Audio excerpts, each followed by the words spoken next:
Pranayagni an eternal love ഭാഗം 16. നാളെ class ഇല്ലെങ്കിൽ വൈകുന്നേരം ആകുമ്പോൾ നമുക്ക് മോളുടെ വീട്ടിലേക്കൊന്ന് പോകാം. അപ്പച്ചിയാണ് അത് പറഞ്ഞത്. കുറച്ച് ദിവസം മുൻപ് ഓർത്തതാണ് വീട്ടിലേക്കൊന്ന് പോകണമെന്ന്. പക്ഷേ അന്ന് വൈകിപ്പോയതിനാൽ അപ്പച്ചി സമ്മതിച്ചിരുന്നില്ല. പിന്നീട് ആ കാര്യം വിട്ടുപോവുകയും ചെയ്തു. വീണ്ടും ഇപ്പോൾ അപ്പച്ചി ഓർമ്മിപ്പിച്ചപ്പോഴാണ് അവൾ ആ കാര്യം ഓർക്കുന്നത്. ദേവു വീണ്ടും പഴയ പഴയ കാര്യങ്ങളൊക്കെ ചിന്തിച്ച് മന്ദിച്ചിരുന്നു. അപ്പച്ചി ചോദിച്ചിട്ടും അവളിൽ നിന്നും മറുപടിയൊന്നും ഉണ്ടായില്ല. ദേവു, അപ്പച്ചി അവളുടെ തലയിലായി ഒന്ന് തട്ടി വിളിച്ചു. എന്താ? അവൾ വിളി കേട്ടു. പറഞ്ഞത് കേട്ടോ? നാളെ വീട് വരെ ഒന്ന് പോയിട്ട് വരാമെന്ന്. ആ കേട്ടപ്പച്ചി, നാളെ പോകാം, അവൾ തിരികെ പറഞ്ഞു. പോകുന്നതൊക്കെ കൊള്ളാം, അധികം വൈകുന്നതിന് മുൻപ് തന്നെ തിരിച്ചെത്തിയേക്കണം. അപ്പച്ചിയുടെ മടിയിൽ കിടന്ന് കണ്ണടച്ചുകൊണ്ട് തന്നെ ദേവൻ പറഞ്ഞു. അതിന് അവളൊന്ന് മൂളി. വാ, ഇനി സമയം കളയണ്ട, വന്ന് ഭക്ഷണം കഴിക്ക്, അപ്പച്ചി പറഞ്ഞു. എന്നാൽ അപ്പോഴും ദേവൻ അപ്പച്ചിയുടെ മടിയിൽ കിടക്കുകയാണ്. ഞാൻ പോയി ഭക്ഷണം എടുത്തു വയ്ക്കാം, അപ്പച്ചി ഇവിടെ ഇരിക്ക്, അത് പറഞ്ഞ് അവൾ അടുക്കളയിലേക്ക് നടന്നു. എന്താടാ, രണ്ടിൻ്റെയും പിണക്കം ഇതുവരെ കഴിഞ്ഞില്ലേ? ദേവു എഴുന്നേറ്റ് അടുക്കളയിലേക്ക് പോയതും അപ്പച്ചിയുടെ മടിയിൽ കിടക്കുന്നവനെ തട്ടി വിളിച്ചുകൊണ്ട് അവർ അവനോട് ചോദിച്ചു. അവനൊരു ചെറിയ പുഞ്ചിരിയോടെ കണ്ണുകൾ തുറന്ന് അപ്പച്ചിയെ നോക്കി. അതൊക്കെ തീർന്നോളും, അവൾ വെറുതെ ആവശ്യമില്ലാതെ പിണങ്ങി നടക്കുന്നതാണ്. ശരി ശരി. ദേവു അടുക്കളയിലേക്ക് പോയി ഭക്ഷണമെല്ലാം പ്ലേറ്റിലാക്കി ഡൈനിങ് ടേബിളിൽ കൊണ്ടുവന്ന് വെച്ചു. വാ, എല്ലാം എടുത്തു വെച്ചു, വന്ന് ഭക്ഷണം കഴിക്ക്, ദേവു വന്ന് ഇരുവരോടുമായി പറഞ്ഞു. 3 പേരും ഒരുമിച്ചിരുന്ന് ഭക്ഷണം കഴിച്ചു. അതിനിടയിൽ ദേവുവിന് വേണ്ടി മാത്രം 2 മുട്ടയും പുഴുങ്ങി വെച്ചിട്ടുണ്ടായിരുന്നു. അവളെ കൊണ്ട് അതും കഴിപ്പിച്ചു. പാത്രമൊക്കെ എടുത്തു വെക്കാൻ ദേവനും കൂടെ കൂടി. പിന്നീട് അടുക്കളയെല്ലാം ഒതുക്കി വെച്ചത് ദേവു തന്നെയാണ്. ദേവൻ അപ്പോഴേക്കും മുറിയിലേക്ക് പോയിട്ടുണ്ടായിരുന്നു. ദേവു മുറിയിലേക്ക് ചെല്ലുമ്പോൾ അവൻ കട്ടിലിൽ കിടക്കുന്നുണ്ട്. അവൾ ബാത്റൂമിലേക്ക് പോയി ഒന്ന് ഫ്രഷായി ഇറങ്ങി. അപ്പോഴും അവൻ അങ്ങനെ തന്നെ കിടപ്പാണ്. അവനെ മറികടന്ന് അപ്പുറത്തായി വേണം അവൾക്ക് കിടക്കാൻ. ഒരു നിമിഷം അവൾ എങ്ങനെ അവൻ അപ്പുറത്തേക്ക് കടക്കും എന്ന് ആലോചിച്ചു നിന്നു. ഉറങ്ങുന്നുണ്ടെങ്കിൽ വന്ന് കിടക്കാൻ നോക്കൂ ദുർഗേ. അപ്പോഴേക്കും അവൻ്റെ ഗൗരവമേറിയ സ്വരം അവിടെ ഉയർന്നു. പിന്നീട് ഒരു നിമിഷം പാഴാക്കാതെ വേഗം തന്നെ ലൈറ്റ് ഓഫ് ചെയ്ത് അവൾ വന്ന് അവൻ്റെ അരികിലായി കിടന്നു. സമയം അല്പം കടന്നുപോയി. കുറച്ചുനേരം കഴിഞ്ഞിട്ടും അവൻ്റെ അനക്കമൊന്നുമില്ല. അവൾ അവനെതിരായി പുറംതിരിഞ്ഞാണ് കിടക്കുന്നത്. അതുകൊണ്ട് അവൻ ഉറങ്ങിയോ ഇല്ലയോ എന്ന് അറിയാനും കഴിയുന്നുണ്ടായിരുന്നില്ല. മാത്രമല്ല, ഇന്ന് അവൻ അവളെ ചേർത്ത് പിടിച്ചിട്ടുമില്ല. സമയം അല്പം കഴിഞ്ഞതും രണ്ടും കൽപ്പിച്ച് അവൾ അവൻ്റെ നേർക്ക് തിരിഞ്ഞു കിടന്നു. തിരിഞ്ഞു കിടന്നതും അവൾ കാണുന്നത് അവളെ തന്നെ നോക്കി കിടക്കുന്നവനെയാണ്. ഒരു നിമിഷം എന്തു ചെയ്യണമെന്ന് അവൾക്ക് നിശ്ചയമുണ്ടായില്ല. തന്നിലേക്ക് തന്നെ ദൃഷ്ടിയൂന്നി നിൽക്കുന്നവൻ്റെ കണ്ണുകൾ താങ്ങാനാവാതെ വന്നതും അവൾ കണ്ണുകൾ ഇറുകി പൂട്ടിക്കളഞ്ഞു. കഴിഞ്ഞോ? അവൾ കണ്ണടച്ചു കളഞ്ഞതും അവൻ്റെ ഗൗരവത്തോടെയുള്ള ചോദ്യം വന്നു. അവൻ്റെ ചോദ്യം കേട്ടതും അവൾ കണ്ണുകൾ തുറന്നു. എന്ത് കഴിഞ്ഞോന്ന്? പതർച്ചയോടെ ആണെങ്കിലും അവൾ അവനോട് തിരികെ ചോദിച്ചു. അവൻ്റെ നോട്ടം അവളുടെ മുഖത്ത് തന്നെ ഉറച്ചു നിന്നു. എന്താണെന്ന് നിനക്കറിയില്ലേ? അവൻ തിരികെ ചോദിച്ചു. ഇല്ല. ആവശ്യമില്ലാതെയുള്ള ഈ പരിഭവം കാട്ടുന്നത് കഴിഞ്ഞോന്ന്? ഗൗരവത്തോടെ തന്നെ അവൻ അവളോട് വീണ്ടും ചോദിച്ചു. അതല്ലെങ്കിലും അവൾ അങ്ങനെയാണ്.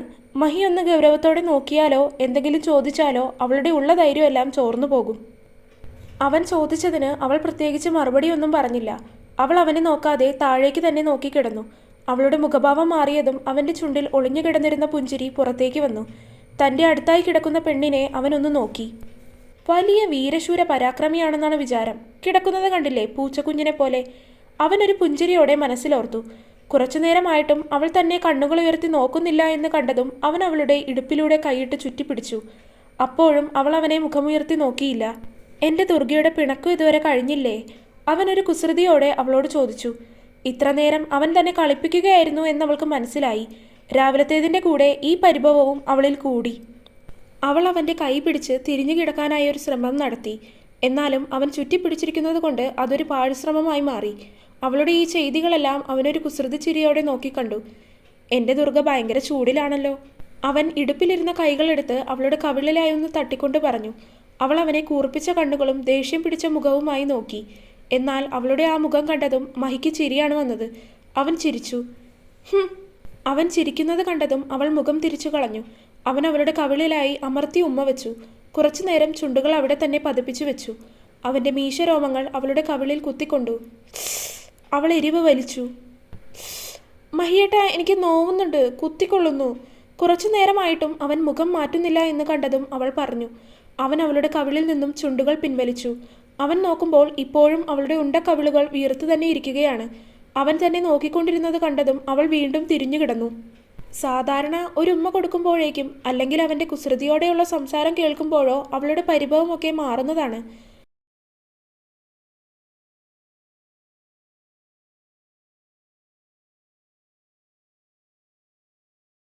അവൻ അവളുടെ അടുത്തേക്ക് കൂടുതൽ ചേർന്ന് കിടന്നുകൊണ്ട് ഇടുപ്പിലൂടെ ചുറ്റിപ്പിടിച്ച് അവളുടെ ചെവിക്കരികിലേക്ക് മുഖം അടുപ്പിച്ചു വെച്ചുകൊണ്ട് പതിയെയുള്ള സ്വരത്തിൽ അവളുടെ ചെവിയിലായി പാടി.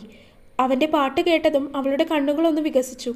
വല്ലപ്പോഴും മാത്രമാണ് മഹി പാടാറുള്ളത്. അവൻ്റെ പാട്ട് കേൾക്കുന്നത് അവൾക്ക് വലിയ ഇഷ്ടവുമാണ്. അവൻ ബാക്കി കൂടെ പാടട്ടെ എന്ന് കരുതി അവൾ തിരിഞ്ഞു നോക്കിയില്ല.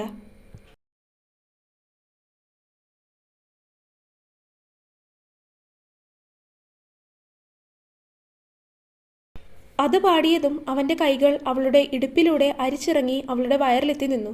അവളുടെ ഹൃദയം പതിവിലും ഒരു മടങ്ങ് വേഗത്തിൽ മിടിച്ചു.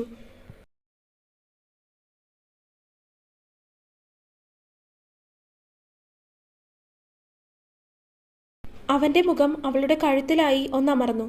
വരികൾക്കനുസരിച്ച് അവൻ്റെ ചുണ്ടുകൾ അവളുടെ കഴുത്തിൽ മുട്ടിയുരുമി. അവളൊന്ന് മൂളിക്കൊണ്ട് കഴുത്ത് വെട്ടിച്ചു.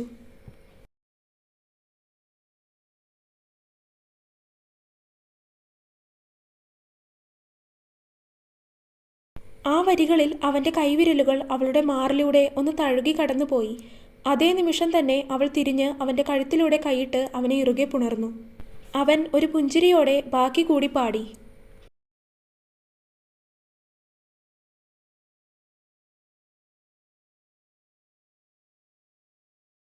അവളുടെ തോളിന്മേൽ താടി മുട്ടിച്ച് അവൾക്ക് മാത്രം കേൾക്കാനാവുന്ന രീതിയിൽ പതിഞ്ഞ ശബ്ദത്തിൽ അവൻ പാടി.